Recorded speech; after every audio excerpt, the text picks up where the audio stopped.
Shalom keluarga damai, bagaimana kabarnya? Semoga Anda bersama keluarga tetap berada di dalam damai sejahtera Tuhan.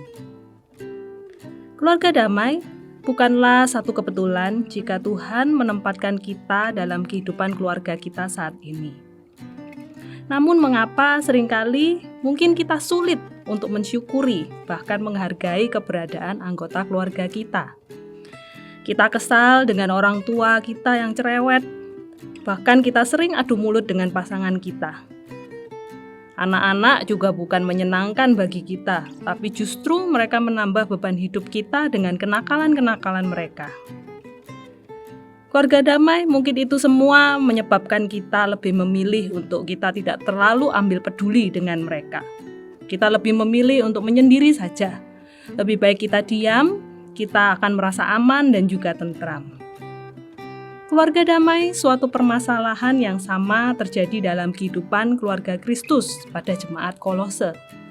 Suatu kehidupan yang lebih suka menyendiri merupakan sebuah praktek iman yang salah yang banyak diterapkan dalam kehidupan jemaat di Kolose. Mereka menganggap bahwa yang terpenting adalah hubungan pribadi dengan Tuhan. Asal mereka hidup dekat dengan Tuhan, itu cukup. Sedangkan hubungan dengan sesama itu tidak perlu. Bahkan lebih baik jika hidup menyendiri. Dengan demikian, mereka akan hidup lebih aman dan damai. Keluarga damai, sebuah praktek iman yang salah inilah yang dilakukan jemaat Kolose, yang disoroti oleh Paulus, sehingga dia menuliskan nasihat-nasihatnya dalam surat Kolose.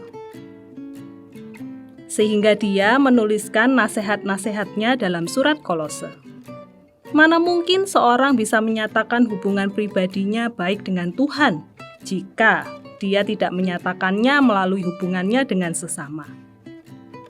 Keluarga damai, ketika seseorang menyatakan dirinya beriman pada Tuhan, dia pasti akan menjalani proses pertumbuhan iman. Proses pertumbuhan iman itu disebut juga dengan proses pengudusan. Sekali seseorang mengaku percaya pada Yesus, maka proses pengudusan itu sebenarnya sudah, sedang, dan akan berlangsung dalam kehidupan orang itu. Orang itu akan menanggalkan kebiasaan-kebiasaan lama untuk menjadi manusia baru. Apa artinya menjadi manusia baru?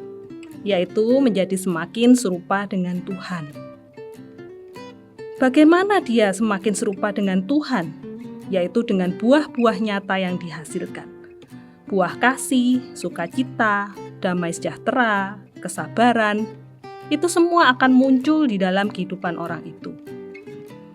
Lalu bagaimana orang bisa melihat buah-buah perubahan kita sebagai bukti pertumbuhan iman? Kita punya buah kasih, punya buah kesabaran, kalau kita tidak mau berurusan dengan orang lain. Keluarga damai, disinilah Paulus memberikan nasihat untuk menyadarkan orang-orang Kolose itu, agar mereka punya kasih dalam komunitas mereka.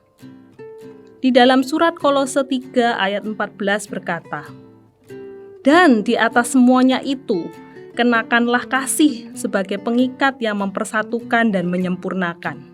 Disinilah Paulus kembali ingin mengingatkan jemaat Kolose. Sekaligus ini menjadi nasihat bagi kita semua, khususnya di dalam relasi kita dengan sesama.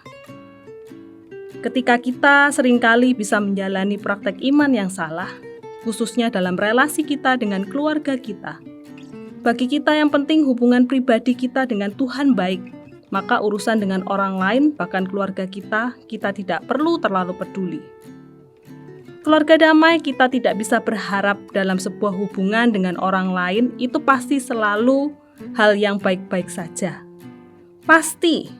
Pasti akan ada gesekan-gesekan yang terjadi. Dalam hubungan kita dengan sesama, khususnya yang paling sering berinteraksi dengan kita, yaitu keluarga kita. Hubungan suami istri, orang tua anak, antar saudara kita, kakak adik, bahkan mertua menantu. Akan tetapi keluarga damai, janganlah karena kita takut akan gesekan-gesekan tersebut, maka kita memilih untuk tidak mau berurusan dengan mereka. Disinilah justru kita dapat menggunakan kesempatan melalui hubungan-hubungan itu untuk kita mempraktekkan iman kita. Kita punya senjata kasih. Kasih itu sabar, selalu mengampuni, tidak cemburuan, tidak iri. Yang pasti, kasih tidak berkesudahan. Artinya apa? Kasih tidak pernah menyerah. Kasihlah yang membuat kita kuat.